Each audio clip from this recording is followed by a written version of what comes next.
I've been a bit busy, and well, this is a video I had planned to post before, but wasn't able to edit. I wasn't able to post to film this part, and so I'm filming this on August when I should have filmed it in like May, July. Yeah. So yeah. Okay. So I did a cubism painting, and I loved how the painting came out. I love the results. The painting was I just realized that I title paintings after I'm done. So the painting was, it didn't have a inspiration. When I was making the painting, I was like, let me just make some shapes and come up with something. And so what we're going to be seeing is the process of me coming up with the different shapes and coming up with the painting. And my whole point was having the complementary colors, and also trying to make a cubism painting in blue only, because last time I had made a red monochromatic painting, but then I was like, okay, no, let me make a blue monochromatic painting and let me have an orange background. And so that's what you guys are going to be seeing, me working on it. So what I did first is sketching. I had sketched. There were a lot of concepts. The sketches looked very different. Like the ideas, I was like, I do this. And then I was sketching because I had the colors in mind, but then I didn't know vilezi getokea. And so I tried orange with a blue background, and that one was like, yeah. And then now I did the blue with the orange background, and I was like, yeah, this one makes more sense. So that's what I did, and yeah, you guys are going to be seeing that process. And I think when you guys are going to be seeing that process, I'm going to be ranting about change and how change is very it's very important. Not very important really, but it's very relevant. There's a word, I've forgotten the word. It's change is very in art, at least in my opinion. And so that's what I'm going to be talking about when we are going to be looking at the whole thingy. So yeah, so let's begin painting. Let you guys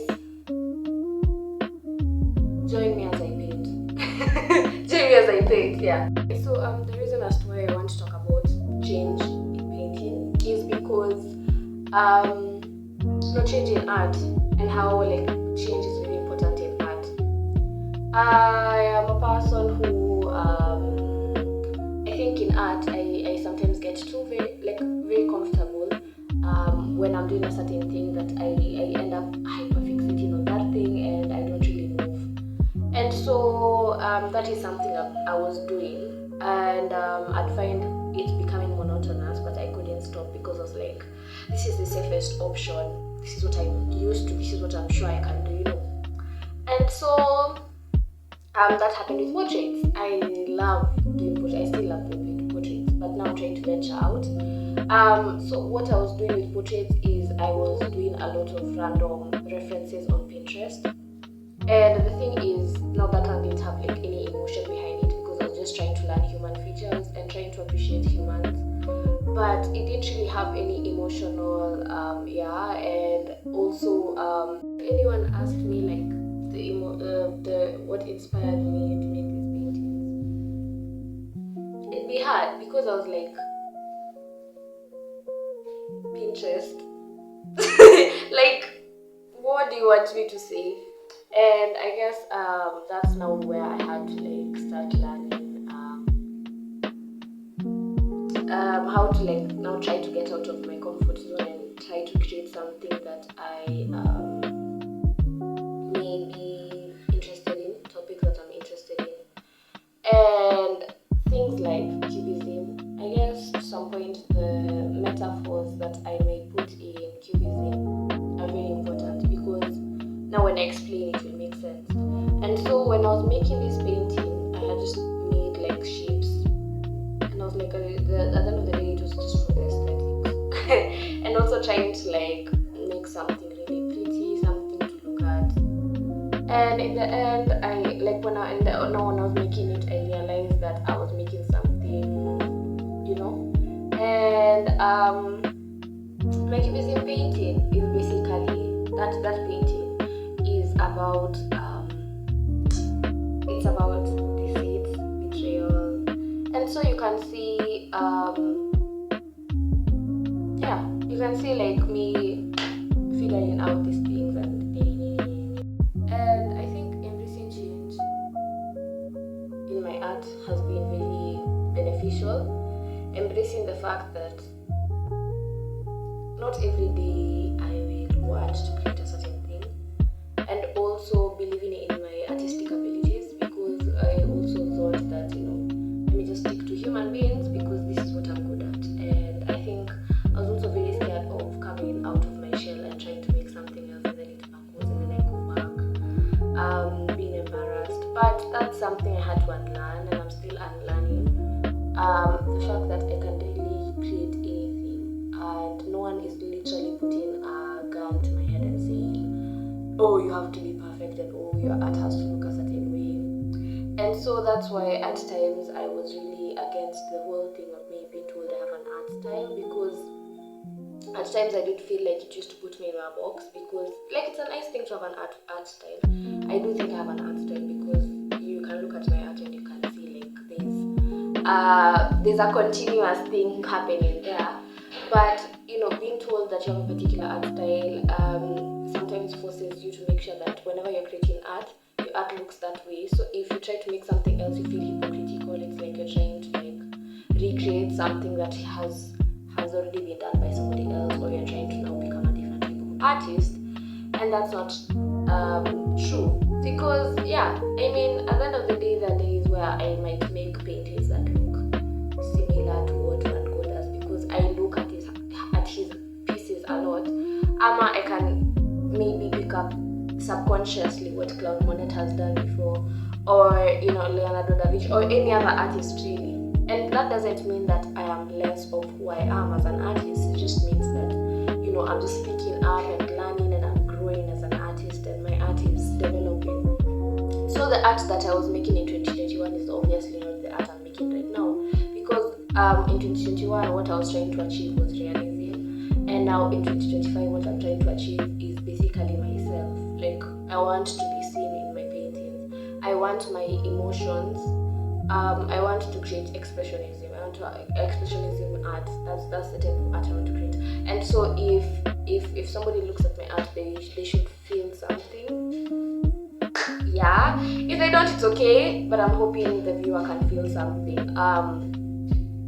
Because sometimes you feel as if your art is like flat, and some people are looking at it, they're like, it's nice, but what else? What else? So yeah.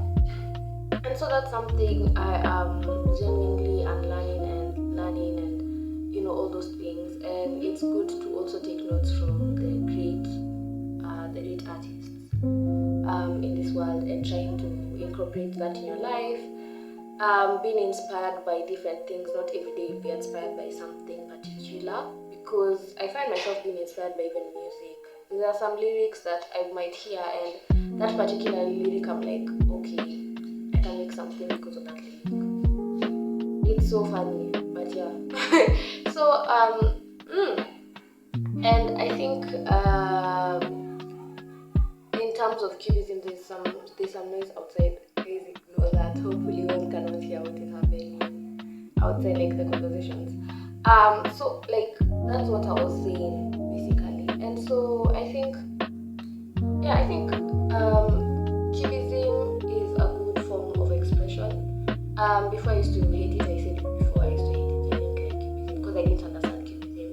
And maybe there's a time I'll go to doing abstract art. Maybe there's a time I will do impressionism.